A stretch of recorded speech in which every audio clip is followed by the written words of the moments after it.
Hello guys එන්න අද මත් එක්ක වෙනස්ම විදිහේ අත්දැකීමක් ෂෙයා කරගමු.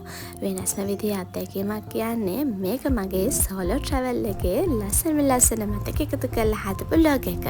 ඉතින් ලික්මනට ලෑස්ති වෙලා පුරුදු විදිහටම බුදුන්ට යශෝදරා මෑණින් වහන්සේට වැඳලා මං ගෙදරින් යන්න පිටත් වුණේ. ඉතින් යන්නේ කොහෙද කියලා කිව්වේ නෑනේ. කොහෙද කියලා පස්සේ කියන්නම්කෝ.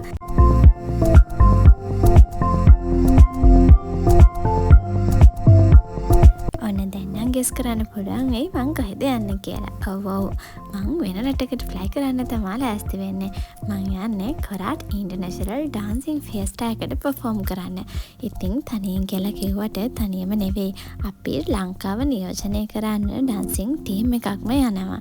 ඉතින් ෆ්ලයිට් එකට වෙලාව ගොඩක් ඉතුරු වෙලා තිබ්බ නිසා අපි ඩියුටි ෆ්‍රී එක වටේ රවුමක් ගියා ටයිම් එක පාස් කරන්න. ඉතින් මෙතනදී ටයිම් එක යනවා නම් දැනුනේම නෑ. කොහොම හරි අපි පැය දෙකක් විතර ඩියුටි ෆ්‍රී එකේ හෙට මෙහෙට ඇවිදලා තිබුණා.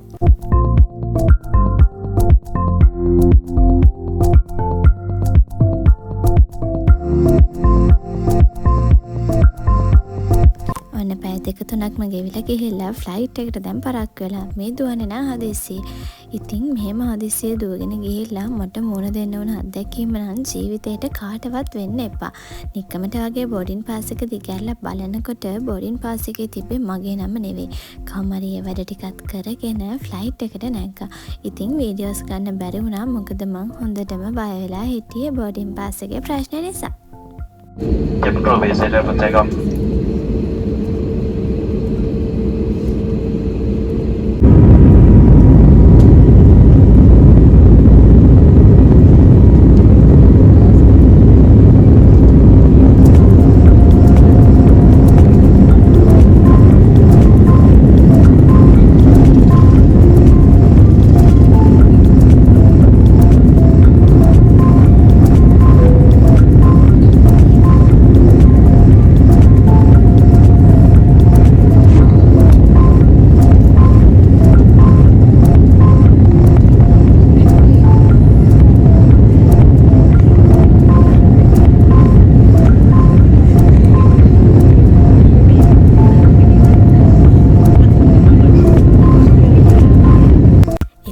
බලාපොරොත්තුනා වගේම වින්ඩෝ සීට් එකක් මට ෆ්ලයිට් එකේදී හම්බුණා.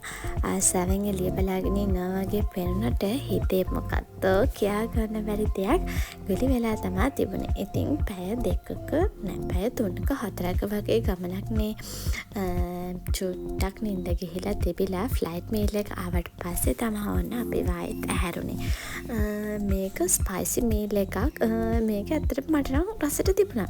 මේකේ ටේස්ට් එක ගොඩක් අමුතුයි. ඒක නිසාමද කොහෙද මං හරි ආසාවෙන් මේක කෑවා. ඉතින් ඉක්මනට කාලේ ගෙවිලා ගිහිල්ලා අපි තායිලන්ඩ් වලට ලං වුණා. ඉතින් අපි ලංකාව දාලා වෙන රටකට ලෑන්ඩ් කරනකොට දැනෙන්නේ නිකන් අමුතුම හැඟීමක්. ඉතින් මේ ඉන්නේ අපේ සෙට් එක. ඔන්න ඉතින් අපි තායිලන්ඩ් වල ලෑන්ඩ් කරලා තමයි ඉන්නේ. ඉතින් හොටෙල් එකෙන් දීපේ අපිට දවල් 1ට එකට හෝ දෙකට. ඒක නිසා ඉතින් ලොකු වෙලාවක් තිබ්බා. එයාපෝට් එකෙන් බැස්සා විතරයි මතක. මේ කච කියව යන මේ ටික විතරයි මට මතක. මොකද අපිට එයාපෝට් එකේ ඉඳන් අපිට නවතින්න තිබ්බ හොටෙල් එකට ලොකු දොරක් තිබුණා. ඊට පස්සේ ඉතින් පැය දෙක තුනකට වගේ හොඳ නිින්දක් දාලා අන්තිමේට අපි S2 අරිනකොට හොටෙල් එකේ ඉස්සරහා තමයි හිටියේ. මේ හොටෙල් පාත්‍රා අපි දවස් දෙකක් නවතින්නේ මෙන්න මේ හොටෙල් එකේ තමයි. ඉතින් ගියපු ගමන් වොෂ් දාලා අපි ගියේ මොන හරි කන්න අරගෙන එන්නම් කියලා 7-Eleven එකට.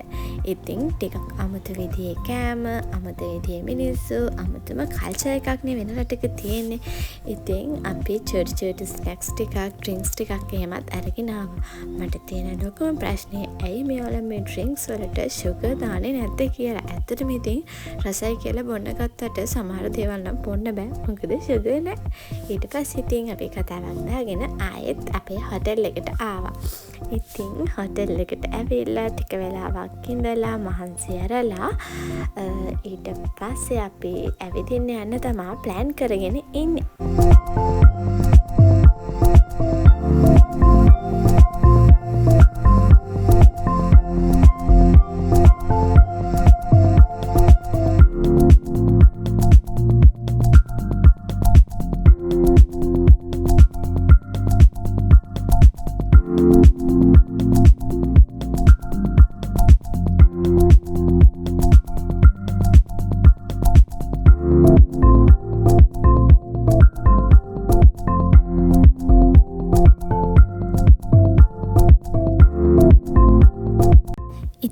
ඉතින් ප්ලෑන් කරපු විදිහටම ඔන්න කට්ටියම ලෑස්ති වෙලා චොටි රවුමක් දාන්න තමා බස් එකට නැංගේ. අපි මුලින්ම යන්න හිතාගත්තේ පන්සලට. ඉතින් මේ රටට ඇවිලත් අපි මුලින්ම යන්නේ පන්සල්. ටික වෙලාවක් ගියාට පස්සේ අපි පතාය සයිඩ් එකට තමා ගියේ. මේ තියෙන්නේ ටෙම්පල් එකක්. හැබැයි ඉතින් මේක ලංකාවේ පන්සලකට වැඩිය නම් චුට්ටක් වෙනස්. ඒ කියන්නේ මේ තියෙන පිළිම වහන්සේගේ ඉඳන් හැමදේම හැඩරුවෙන් පවා වෙනස්. හැබැයි ඉතින් මේ අත්දැකීමට මං හරි ආසයි. මොකද ඉතින් අමුතු දේවල් වෙනස් විදිහේ දේවල් දකින්න ලැබෙන එක අමුතු අත්දැකීමක්නේ. ඉතින් මේ ටෙම්පල් එකේ තිබ්බ අමුතු දේවල් වලින් මං ආසම කරපු දෙයක් තමයි මේක. මෙතනින් අතරට යන හැම කෙනෙක්ම වගේ මේ බුදු පිළිම වහන්සේ ස්නානය කරවලා තමයි අතරට යන්නේ. ඇත්තටම ඒ අත්දැකීම අමුතුම අත්දැකීමක්. ලංකාවේ පන්සලකින් ගන්න බැරි වෙනස්ම විදිහේ අත්දැකීමක්. ඉතින් යාලා පහන් පත්තු කරන විදිහ, පඳුරු ගැට ගහන විදිහ, ඒ හැමදේම වෙනස්. ලස්සන පිළිම වර්ග, එතකොට ගොඩක් දේවල් අපිට මෙහෙදි බලා ගන්න පුළුවන් වුණා. ඉතින් මේ වගේ අමුතු දේවල් දකිනකොට මට වෙලාවකට හිතෙනවා මගේ ඇස් දෙක කොච්චර පින් කරලා තියෙනවද මැරෙන්න කලින් මේ දේවල් බලා ගන්න කියලා.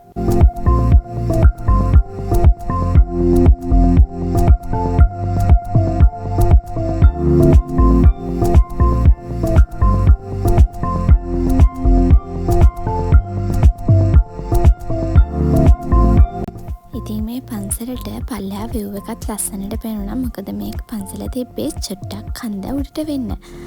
ඉතින් පන්සලේ ටිකක් වෙලා ඉඳලා අපේ හෙට දවසේ සාර්ථක වෙන්න කියලා ප්‍රාර්ථනාවකුත් කරලා අපි යන්න හැදුවේ ඊළඟ තැනට. ඉතින් ඊළඟ තැනට ගිහින් බලමු අපි කොහෙදද යන්නේ කියලා.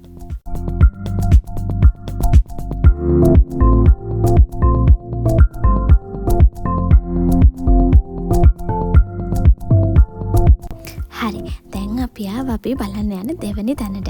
දැන් අපි යන්නේ view point එකක් බලන්න. මෙතනට තායිලන්ඩ් වල view එක මාරම ලස්සනට පේනවා. මුළු රටම නම් මෙතනට පේන්නේ නැහැ. හැබැයි ඉතින් පේන ටික මාරම ලස්සනට පේනවා. beach side එකත් එක්ක ඒ buildings පේන විදිය මාරම ලස්සනයි.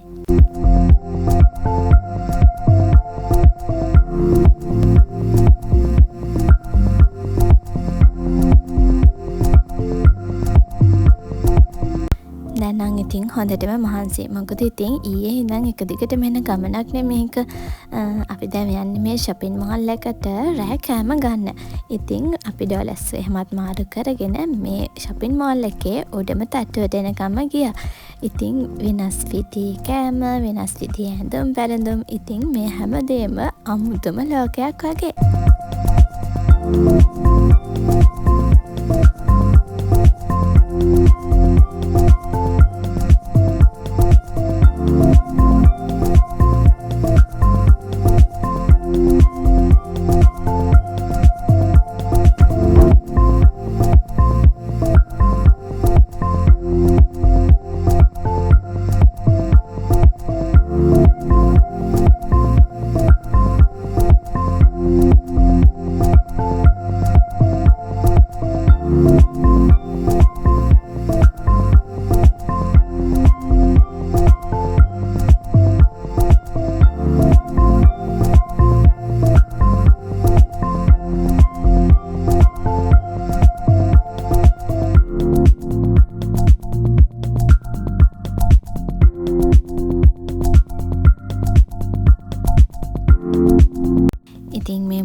ඇවිදලා හොඳටම මහන්සි. ඒත් ඉතින් මහන්සි කියලා බැලුවේ නෑ. කැම තියෙන ඒරියා එකෙත් අපි හැමදැනම ඇවිදා. මොකද ඉතින් අපේ ටයිප් එකට සෙට් වෙන කැමක් අපි හොයාගන්න එපා. තාම ඉතින් මේ රටේ කැම වලට හුරු නෑනේ. හැබැයි ඉතින් මං ආසයි මේ වෙනස් විදිහේ දේවල් try කරලා බලන්න. ඒ වුණාට අපිට හෙට ලොකු වැඩක් තියෙන නිසා අද අපේ ඇඟට සෙට් වෙන කැමක් ගන්න එපා. ඉතින් අපි කැරකිලා fried rice එකක් හොයාගත්තා. හැබැයි මේක ලංකාවේ fried rice එකට වඩා ගොඩක් වෙනස්. අමුතුම රසක්. ඒක වචන වලින් කියන්න තේරෙන්නේ නෑ. හැබැයි ඒක මාරම රසයි. මට නම් ඒක සෙට් වෙනවා. ඊට පස්සේ අපි චුට්ටක් shopping කරන්න ගියා. මොකද අපේ ෂෝ එකට ඕනි කරලා තිබ්බ චූටි cosmetics බඩු ටිකක් ගන්න.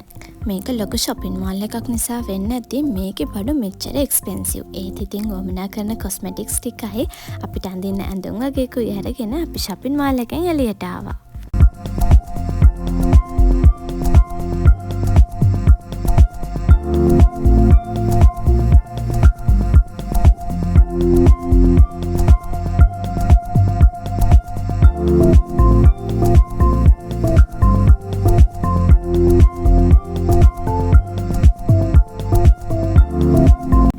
ඉතින් ක්‍රිස්මස් එක ළඟ එන නිසා හැම තැනම ක්‍රිස්මස් එකට හරි ලස්සනට ඩෙකොරේෂන්ස් කරලා තිබ්බා.